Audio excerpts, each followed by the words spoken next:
The Sinner Report, sponsored by Total OS Today and Spatry's Cup of Linux. News and nonsense for all of your tech news and nonsense reporting. Spatry, what's up? Good, doing pretty good. Lots of good things coming to the Cup of Linux show. And you forgot to mention the Linux distro community. Thank you, Voltim, and the Linux distro community for having us here. And it's good to be here. And Total OS Today, what do you think of that video I put out? That the one that was Linux does what Win don't. It was very traumatic, and I'm still taking those pills. Thank you. I understand you're going to be making a rebuttal soon. Oh, yes, you can bet on it based on my experiences, and I will attempt to, strike down mostly what you said. Probably will fail miserably, but hey, it's all in good fun, right? Now, what was this security through obscurity thing you were talking about earlier?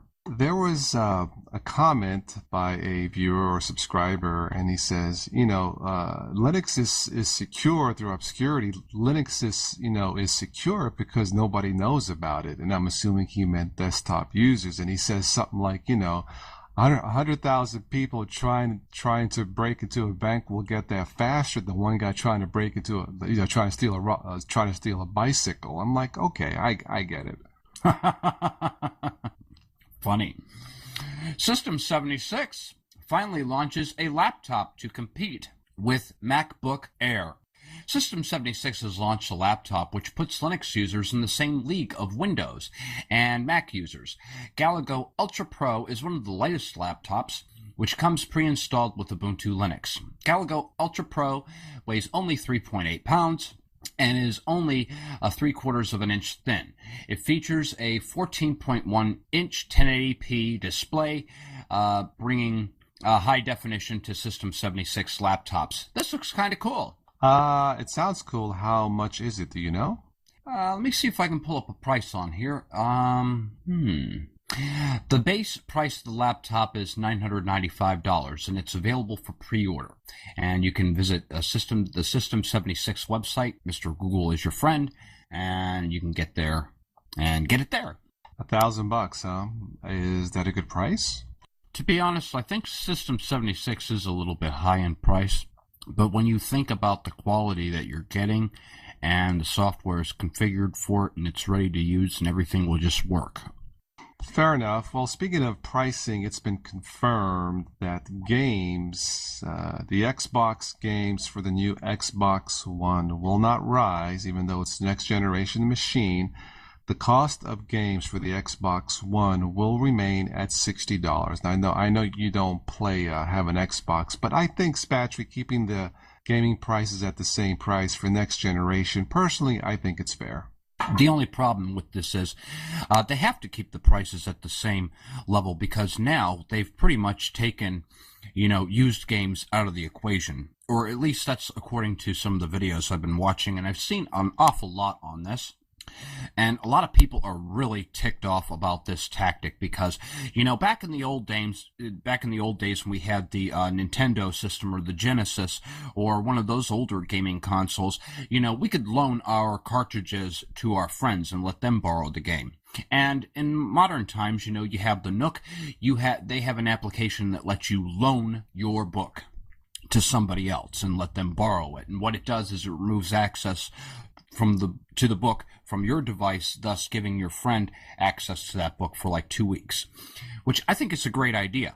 But Microsoft's implementation of this apparently is to just pull more money out of people's pockets. And it is my understanding the technology that is required to be able to let game resellers sell these games used requires them to, I think, have a special device which is exorbitantly expensive to read the disk so that it knows to uninstall the application from the user's Xbox One so that it can be resold to the next person. I don't know how this is going to play out, but the thing is, I have been keeping an eye on this for a little bit, and it doesn't sound positive. Well, I will not be buying the Xbox One this year because my favorite game, Halo, and Halo 5 is due out next year. So I'll probably wait next year till I buy one. I suspect there'll be some tweaking and modification to the user rights and who can play a game and what use game can you play. I don't think it's going to be that restrictive. I mean, Microsoft, sure, they're in the business, for profits, but I don't think they're stupid, or at least not that dumb either. But Spatry, time will tell. You may be right, but for now, at least, it's been confirmed that the prices will remain for the next generation game for $60, and that's all that I know for sure. And speaking of time, Total West today, you remember we were having all these jokes about Sony making a smartwatch, and yes. Well, it appears that Sony opens up its smartwatch for developers. Remember the good old times when watches used to be just plain Jane watches? Then Apple came up with an iPod Nano, and people started wearing those on the wrists as watches, and it was still essentially a music player capable of doing a little bit more than just play music. But anyway, the wearable iPod phenomenon caught on, some popularity in the U.S. and the world around it, and it wasn't until Sony announced its smartwatch that the plain Jane watch really became smart. The smartness came powered by Android. Nice concept, but the thing didn't sell like hotcakes. Still, we saw a handful of competitors with their own renditions of a smartwatch, most noticeably being Androidly by an Indian startup. And then there were talks of Apple, Microsoft, and Google joining the smartwatch trend.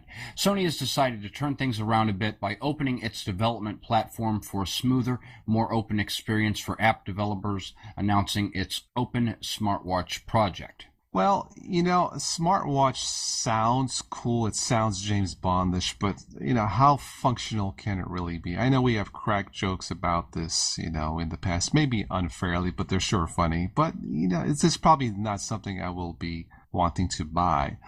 But, Spatry Acer, go ahead. Yeah. I still say they need an attachment that will allow you to measure certain health characteristics. Will you stop already? Yes. Oh, like your heart rate, of course. Or to check and see if, your wife is pregnant, or some other health characteristics.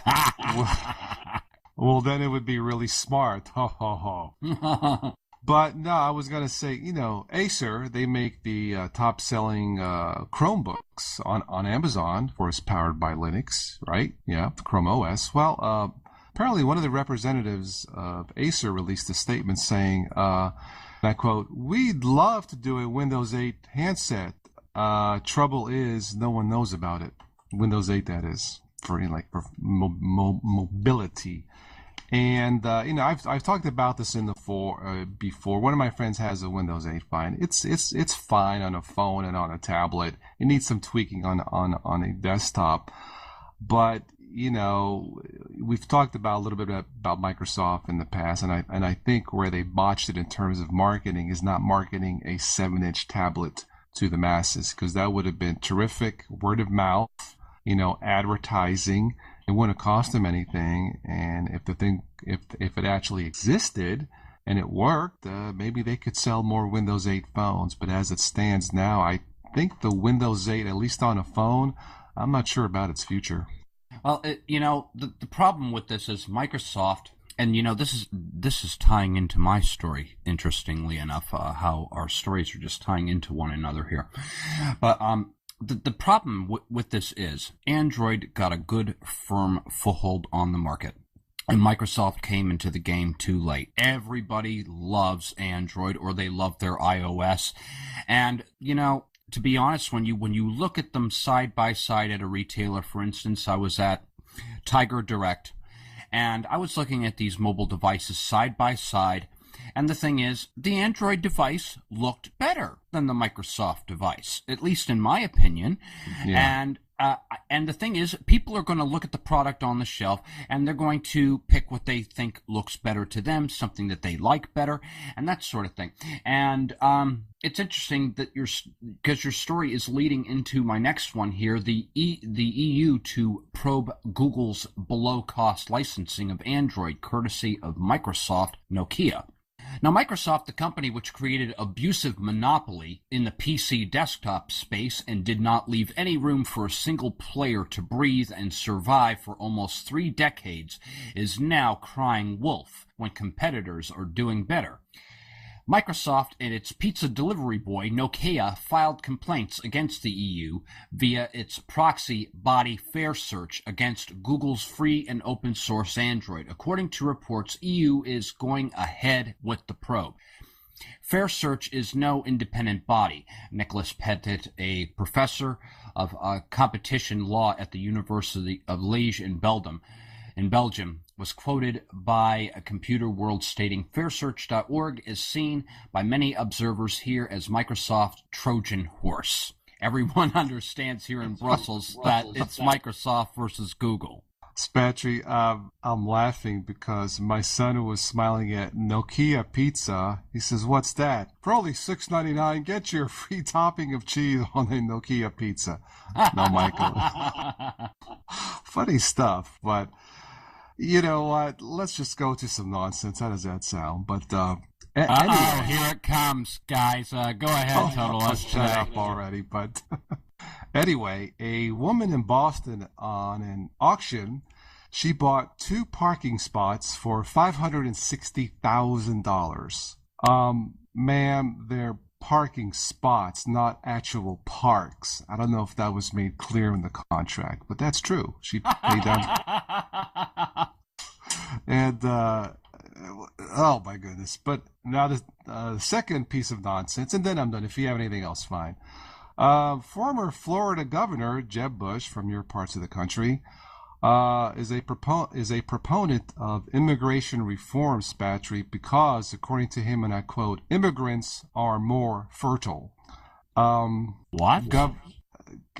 I quote, Jeb Bush says immigrants are more fertile. Governor. No, I heard that, but I was just saying, what? Yeah. Oh, okay. I wasn't sure. He was talking about immigration reform, and the U.S. economy, uses or depends on immigrants because they are more fertile than native-born American. Look, the governor. I know there's a shortage of brain cells in the family, but propagation of the human species, sir, it's by all humans. It isn't just our neighbors to this. It isn't just our neighbors to the south, in case you didn't know that. This is in biology, sir. But yeah, he actually said that. I mean, I think I know what he's trying to say, but just like his brother, he knows how to butcher the English language, of course. Okay, now I have some nonsense news for you as well. And here it comes, folks. Now, Total West, have you ever heard of this old saying that goes, you can pick your friends and you can pick your nose, but you cannot pick your friend's nose? I heard it now. Well, check this out. If you catch a child with a finger up their nose, you probably discourage it. But could the nasty habit of nose picking and eat it being more sanitary and even health beneficial than we have been taught? A biochemist from the University of Saskatchewan has theorized that nasal mucus, commonly known as boogers, has a sugary taste that's meant to entice children to have a snack. But this may actually help introduce pathogens into the child's immune system that will strengthen their body's natural germ defense. Other experts believe this theory, which has yet to be tested, doesn't necessarily hold water, since some people swallow nasal secretions every day, even in their sleep, even if they don't eat their boogers. Great. Let me just go to my local restaurant with my son and see half a dozen kids picking their nose as they're eating their fettuccine. Thanks. Yeah. I don't think so. I figured you'd probably enjoy that. Are we done now? Yeah, on that low note. Yeah, I guess we're done. Yeah. All right, and just about every Saturday, Total OS Today and I will be on Mumble. Normally we have it at 8 o'clock, but today we decided to do it a little bit earlier because Total OS Today has more important things to do. So I'm going to go ahead and let him go, and but you can join us here on Mumble and on Chex Chat on IRC. And we plan on being here every week, possibly. Are we going to be here every week, or when are we going to be here? We will, excuse me, I have to clear up my nose. Okay, no, but yeah, we will try to do these center reports. They're actually the Sunday night news and nonsense report for those newbies or new listeners. Sorry, who are listening, but sometimes we'll do them Saturday nights and Monday nights. We should just call these the Minner report, the Twinner report, but no. Yeah, if we can't do these Saturday nights, we can definitely do these Sunday nights for sure. I think that's how this started last year. But if we can do these live Saturday night, fine. If not, I'll try to be here every Saturday. But usually, the summertime, if the weather's nice, I like to be outside, when it's not raining. But if not Saturday night, we can certainly do these on a Sunday night. So yeah, that sounds good. Okay, yeah, so make sure that you set your calendars for those times that Total OS Today describes so that you can be here in person as the show is being recorded. And I'm going to leave you guys with, it's not how you pick your nose, it's where you put the boogers. Oh my God. Sir, I don't know you. Bye.